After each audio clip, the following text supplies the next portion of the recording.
Present to you your first Grammy Award. Best Jazz Vocal Performance, 1994. Mystery Lady, songs of Billie Holiday. Miss Etta James. That was Etta James receiving a well-deserved Grammy Award.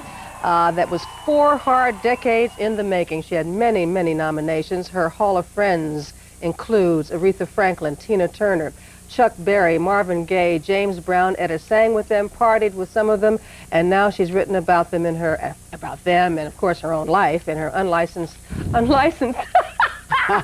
uncensored autobiography, Rage to Survive. We welcome you back to Live at 5, Etta.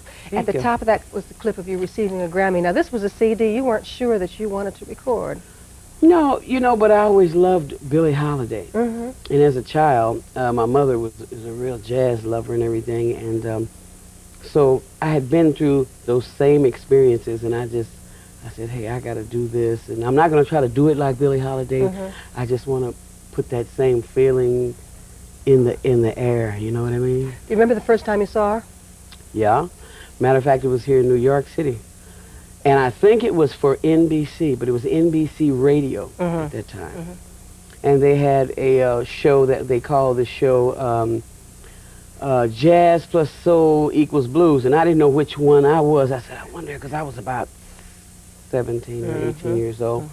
And Count Basie was there, myself, and then Billie Holiday was coming, and I remember waiting for her to come because I want to see Lady Day. Yeah. And I sat there and we waited, and she was late. And finally, the door swung open, and there she was, Lady Day. It was just like, Billie Holiday. And she came through the door, and there were 2 men with her, one on each side. Holding her elbows? Yeah, they were helping her with their elbows, and she was walking in very slowly, and I was looking at her from her head to the top of her, from her toes to her head, and I looked and I noticed her feet. She had on these spaghetti strap shoes, and her feet were very swollen. And so then I realized they were really helping her to walk. And then when she sat down about 2 seats away from me, and I didn't want to really stare at her, but I kind of was looking, like in the corner of my eye at her, and I looked at her hands, and her hands were like boxing gloves. That's the closest I can think about it. And then she looked at me, and we finally locked eyes. And she said to me, she says, are you looking at me? She had that gravel in her voice. And I said, yes. And she said, don't let this ever happen to you. And that's what was so strange. It was like, because I wasn't into drugs, or I just was a young girl who started singing and loved her as part of the women that I loved in show business. But I remembered when I later on became addicted, all of that flashed back on me. It's like, why did she tell me that? Why did she look into my eyes and say, don't let this, what made her think that I would try to take a guess. I would say, here is a young woman. This is a 17-year-old woman, and she's big and bad enough to be out on this tour. She's also big and bad enough to get into trouble. Yeah. It's probably what she saw. And you had a quote, I was a fool, smart enough to know I was a fool, dumb enough not to care. Now that's a real fool. So that may be partially the reason why you probably just ignored her. That's it. And Sue, I have been a fool, and I'm still a fool. But you're alive, and you're recording, and you look wonderful, you look healthy. But more than that, we want to look at a clip of you in the recording studio for your newest CD. Okay. Thank you. Hush, don't explain. You're my joy, pain, my life. Your love, don't explain.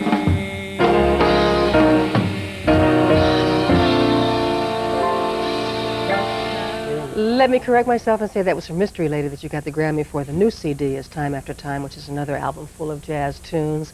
Let's just talk about Minnesota Fats for a second. Briefly to say that your mother would tell you different stories about who your dad was. Right. But at one point she pointed at the TV and said, Minnesota Fats, that's your dad. You saw the resemblance, and tell me what it was like when you finally ran into him in 1987. I went into Nashville, Tennessee, and he was there. And a friend of mine was with me, and she called the hotel where he was, and I said, well, and he says, well, sure, come on down. And he's this real animated thing. You know, it's just like the connection of all that. I'm listening on the phone when she called, so I said, okay, let's go on down. We get a limousine, and we go down to the hotel, and he's sitting across the lobby. And as we walk in, but he had this little floozy with him, kind of like a little country and western girl. Now, I guess he must be, what, 85 years old. And he was sitting there, and as I came up the stairs, I looked over toward the lobby, and there he was sitting there. And I was so scared. I mean, you're talking about butterflies. I was so scared as I walked toward him. He looked at me, but then he kind of looked away. It was like he didn't want to stare me down as I was looking at him coming toward him. And this little floozy was sitting there, and she was like, yeah, that's her. She's coming in there. What is this all about? And I assumed that he hadn't talked to her about anything, because I had talked to him many, many years ago on a phone in Dalton, Illinois. And I said, I don't want anything. All I want to know is, did you know this black lady, girl? Named Dorothy. Yeah, but quite naturally, this girl was 14 years old, so he's not going to admit. He says, I don't know. We got to go, Etta. Oh. We got to go. Isn't that terrible? The fact is, he did know a lot of the same people that Etta's mother knew, but it was just too long ago and he didn't remember. The book is a fabulous book. It is called Raised to Survive, Etta James. The new CD is Time After Time, which she recorded Don't Go to Strangers, which was Etta Jones's hit record.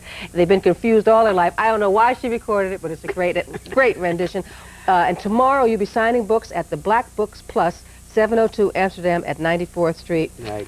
Wonderful seeing you again, Etta. Thank you so much. Thank you so much. Thank you. Sue, thank you. That is it for this edition of Live at 5.